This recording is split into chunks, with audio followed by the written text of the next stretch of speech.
who is the person that has money? Is it the person that spends, or is it the person that keeps it? Contrary to what many people believe in our society today, which is that the person who is spending is the one that has the money. Yes, the spender had the money before spending it, but once he has spent, then he doesn't have it anymore. The point is to make us more aware of what truly happens when we spend, and more importantly, for us to be aware of where we spend and what we spend our cash on. So the question you should be asking yourself really, are you spending on assets, or are you just spending on liabilities? Are you spending for a purpose, or you're just spending to lose value?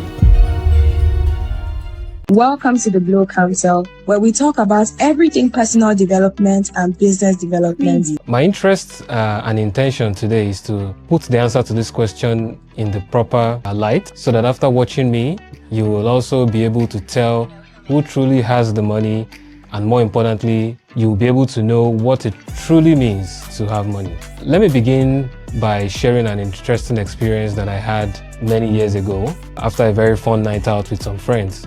This experience was one of my early experiences that clarified my perspective on this subject matter of who truly has money. And ever since then, I have continued to look deeper into this until today. So back to my early experience story, really. I remember that I must have been in my very early 20s, and we had a night out with friends at one of the popular places then.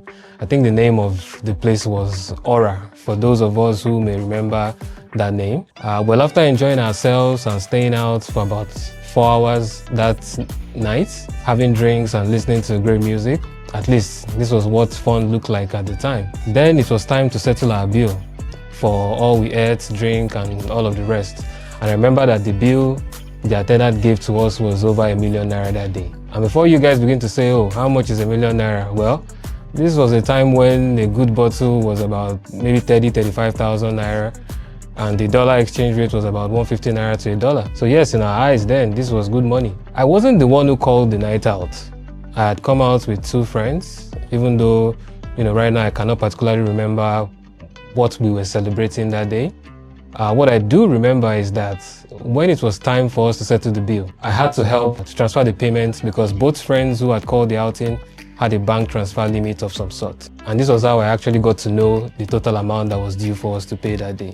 Anyways, luckily I had some cash and a good enough transfer limit, so I was able to sort out the bill, and we all went back home that night. Unless I forget, we had quite a number of people out with us that night, so don't go out there saying, what did you guys drink that 3 guys expended that much money. The following morning anyways, one of my friends reached out to refund me his own half of the money that was paid. And by afternoon, the second friend, also refunded his own half that I paid.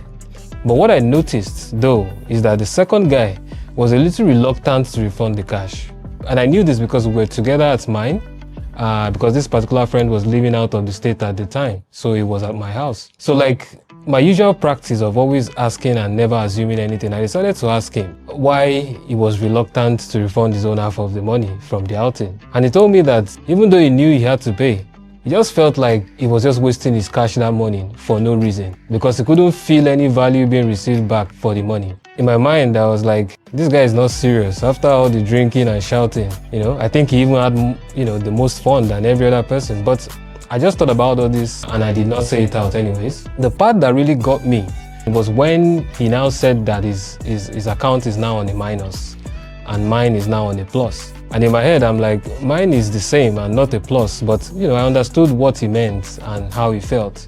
So I laughed and asked him, what would you just say about the club owners and those who own the establishment that we have all donated our money to last night? We then both concluded that all of us who went out last night spent our money at the nightclub in another man's establishment, and that man now has all our money in his possession. Remember that for the sake of what I'm speaking of, we are not exactly interested in whatever the owner of the nightclub used all the money for.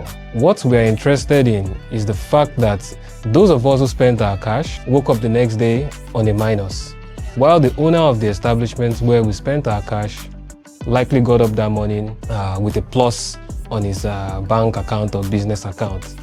if you have actually listened to me this far, don't get me wrong, I'm not asking you not to spend your cash at night out to have fun. Neither am I saying that you should hold your money in some bank and not spend it. The simple message I'm passing here is that the man or woman who has spent their cash does not have it anymore, while the person who has received the cash is the one who now has the money. Therefore, contrary to what many people believe in our society today, which is that the person who is spending is the one that has the money. Yes, the spender had the money before spending it, but once he has spent, then he doesn't have it anymore. Even though I have noticed that our society continues to assume that after someone has spent the money and for whatever reason, he still has money.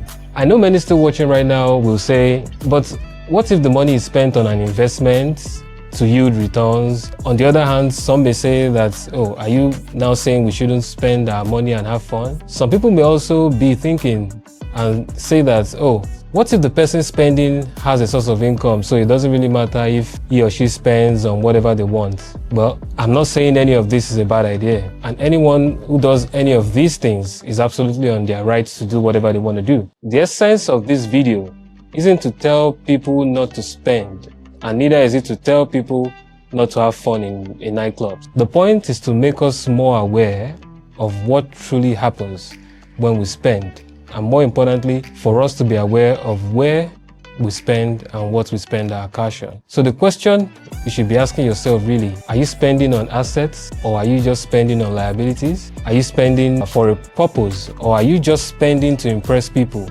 who care less about you and your well-being? Or are you spending to create and add value, or you're just spending to lose value?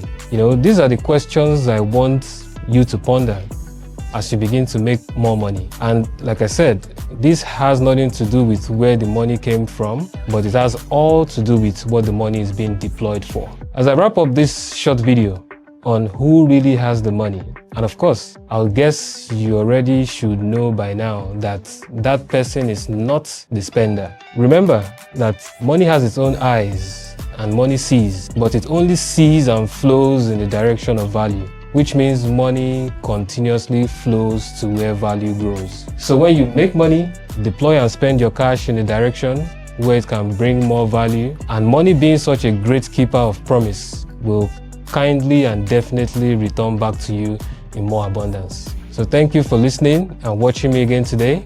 And as usual, I wish you all joy and greatness. Ciao.